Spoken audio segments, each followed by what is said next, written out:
Hello guys, this is Rom Tips. Today I show you how to delete a liked video on YouTube. Subscribe or give me a like if this video helps you, because your feedback helps me. And show you how to do it. Alright, open YouTube.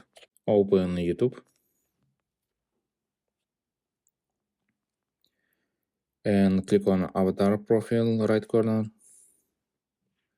And click on playlist view all. And click on liked videos. And select video. Swipe left and click on delete. Remove it from liked videos. Alright. Click on back